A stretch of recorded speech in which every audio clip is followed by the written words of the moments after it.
What's up, guys? Welcome back to the channel. Thank you so much for being here. So this next clip you're about to watch is about this white man who's in a store acting like he's terrified of this black woman. His hands are literally shaking while he calls the police as if she's some kind of monster.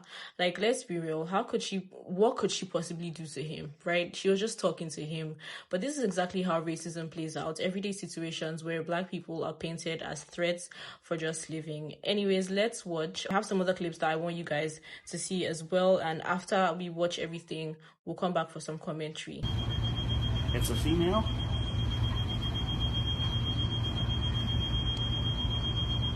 She's wearing a green. Tell them I'll be here when they arrive. That I will be waiting for them to arrive. A white. You can tell them her name is Camilla Hudson. I have ID and we'll share it. Hudson. And it's probably spelled Camillahd. You got it. Exactly, like the river. Morry, Morry. Matson, Matson. African American. Black. No, I'm not African American. I'm black. Black isn't a bad word. All right, thank you. For so many of us white folks, it's really hard to embrace the reality that racism is an essential part of white identity. One of the ways it's become the most clear to me is thinking back on how I thought as a kid. See, when I was a teenager, my best friend was black. Actually, he's still my best friend. And at the same time, my older brother's best friend from college was black. And do you know what we did? We made jokes about them being black. Not just occasionally, all the time. And guess what? My best friend did not enjoy that, but he laughed. So we all kept doing it. And despite all the abuse he took, he and I are still friends to this day, which I am very grateful for so many reasons. And in recent years, he's helped me to understand what was going on for him at the time, which has also given me the opportunity to think about what was going on with me. And I've realized that if someone were to say to me, when I was 17 years old, this good, compliant Christian kid, that I held racist beliefs, I would have said that was impossible. Because you guessed it, my best friend was black. Because this is what we do. We hide behind friendships with people of color in a way that makes us believe and then say that we're not racist. And yet race is never off the table within those relationships. And until there's an acknowledgement of the truth that we have deeply rooted racist beliefs within us, we'll either say out loud or just think to ourselves, wow, you're not like other black people. Or we'll believe we've earned some type of license to joke around about them being black. So for those of you that are proud of the fact that you have a black friend and use that information whenever someone insinuates that you might be racist, maybe pause for a second and think to yourself, have I ever thought, wow, you're not like other black people? Or have I made jokes about their skin color? You know, before you respond with, well, I've got a black best friend, so. Hey, it's me. So if my black friends feel uncomfortable or unsafe around you, I don't want to be around you either. And I'll never ask them to explain or elaborate or provide examples, and I will always take their side. And I hope you take it personally and take full offense. When white people are uncomfortable around black people, that is rooted in racism. However, when black people are uncomfortable around white people, that is rooted in survival. Now, had your question just been, you have a white female friend and they're uncomfortable around a group of men, my answer would be the same. You don't owe me an explanation. If you're uncomfortable, we're out of here. However, because you specifically said a white friend uncomfortable around black men, because I know what you were insinuating, that's rooted in racism. But let's talk about what my actual reaction would be. So I'm with a white female friend. We're around a group of black men. They feel uncomfortable. They want to leave. We'll leave. However, here's the conversation that has to happen right after, because as white allies, we have to have these tough conversations, even with our friends, especially with our friends. I would ask, what about that group of men made you uncomfortable? If it's because it was a group of men, say less, because baby, I would choose the bear 1,000 times over.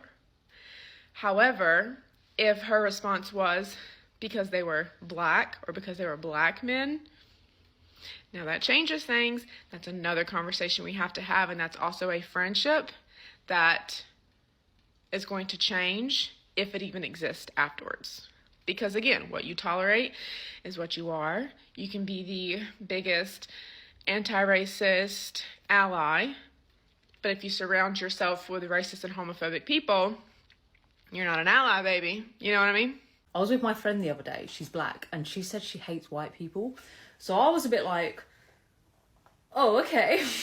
But what she said, I need all of you to understand, I need you to hear this, right? This is really important. She said, what it is how she feels about white people is how I feel about men. So for me, you know, as a woman, you know, when you're walking down the street, you know, maybe it's dark, maybe it's starting to get dark, in a quiet area, and you know, like if you see a man walking towards you, you know how as a woman, like we know not all men will attack us. We know not all men are predators, but we have no way of knowing which ones are and which ones aren't. And that's what makes us wary. We know it's not all of you. If you're a man watching this, we know it's not all of you, but we have no way of knowing which ones of you. And that's why we're wary. She said, that's how she feels about white people. She knows not all white people are racist, and she has experienced a lot of racism. A lot of black people, my daughter, who's biracial, has experienced a lot of racism. Racism still very much exists in this country, and she said that's how she feels about white people. She knows not all white people are racist. She knows not all white people are bad people, but she has no way of knowing which ones are and which ones aren't. So she feels wary of all white people. Because she's had experiences where, yeah, she's had white friends.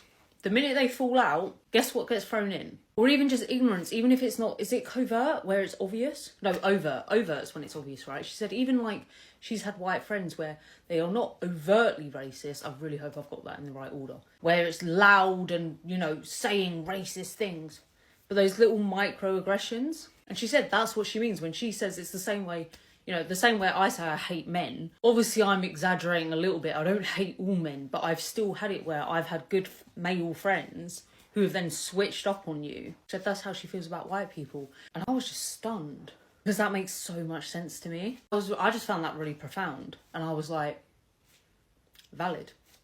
And she went, lots of black people feel that way. I don't know where I'm going with this. I mean, I asked her, could I actually make this video? And she was like, yeah, go for it. Because, yeah, she silenced me. I was silenced. I couldn't believe it. I'd never heard something like that in my life, but it made so much sense to me. I don't believe y'all. I don't trust y'all. I know y'all don't like us. I know y'all only tolerate us because it's the law. Because if slavery was back into the law, y'all would be the first ones signing up trying to see how y'all would get y'all a slave. I don't trust y'all at all. I know some of y'all are not racist, but majority of y'all are. If you were raised and taught in America, the great Jane Elliott said, you're racist. Because the systems in America is racist. Racism is not just calling somebody a name and calling somebody, that's prejudice. Racism is a system. And until you can dismantle it by using your privilege and speaking out and marching on the streets and calling your family members and friends out, I don't want to see none of y'all on my timeline. I appreciate the folks that's speaking out and trying to be woke and trying to awaken your counterparts, but I honestly don't want to see y'all on my timeline. I immediately not interested, because it's been going on too long. Come on now, I'm 36 years old and we still dealing with racism in 2025? Come on now, you still judging people by their skin color? Come on! That is a mental illness. Something is seriously wrong with your community where you are judging a whole other community based on the way that they look, based on the way that God created them to be. But you call yourself a Christian nation, but you're judging people the way that God made them? Something's not right. Something's not right. And I'm concerned. And I don't want any involvement. I don't want to see you all on my timeline. I don't want to be gaslit anymore. We know what's going on. You know what's going on. And we need you to speak up. Call these people out. I'm tired of seeing these videos on my timeline where we're being harassed and traumatized by your people. I'm sick of it.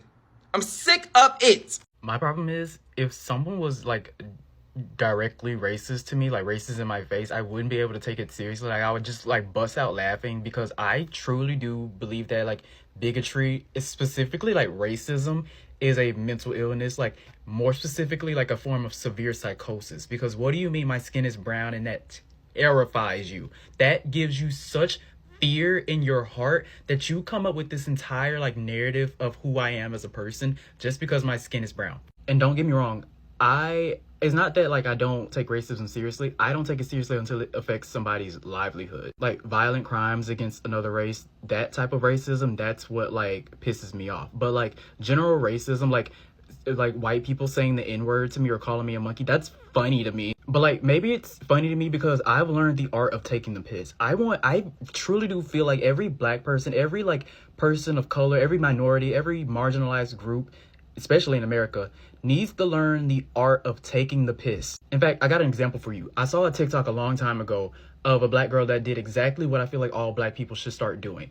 She was shopping at a store, right? And a white worker was following her around. And instead of getting mad and being like, oh, you think I'm stealing, blah, blah, blah, she basically made the worker her maid and be like, oh, well, since you're following me, can you hold this for me? And like, can you hold my purse for me? Can you go get a price check on this for me? Like, take the fucking piss. Or another one, if a cop like comes up to you and is like interrogating you, like, what are you doing? Like, why are you standing here? Like, be like, oh, thank God you're here. Me and my friend was arguing about this guy the other day, right? And don't give them any airtime to like, hey, can you, no. And like, just keep talking and like, keep talking until they fucking go away. And like talk to them directly, like look them in their eyes and be like, I'm talking to you right now. We're having a conversation. And like, I'm going to tell you about my entire fucking day until you leave me alone. Or me, if I lived in a neighborhood and like say it was like not that many black people and it was a bunch of white people, you know those neighborhoods where they're like, oh, where you from? I'm out walking and there's like white people following me. I'm like, oh, you want to go back home and like I can cook for you and I'll just like start coming to their house with like food and they'll be so terrified of me and that they won't eat my food that they think is poison because it is. But like, if you're just gonna be so dense in the head, I'm gonna fuck with you. I'm literally gonna take advantage of you because you lack consciousness and you're just a pawn to me now. These white people have been weaponizing fear like this forever. And then you see others saying, oh, well, I can't be racist. I have black friends.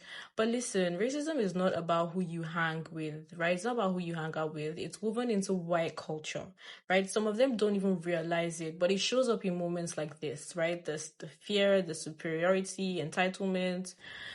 But I actually respect white people who call out their own, right? Because it shows that at least some folks, they recognize the problem is systemic and it's not just individual. But that first clip, the one with the man shaking, that's exactly why we say that racism kills. Because fear, lies, exaggeration, that always puts black people at risk.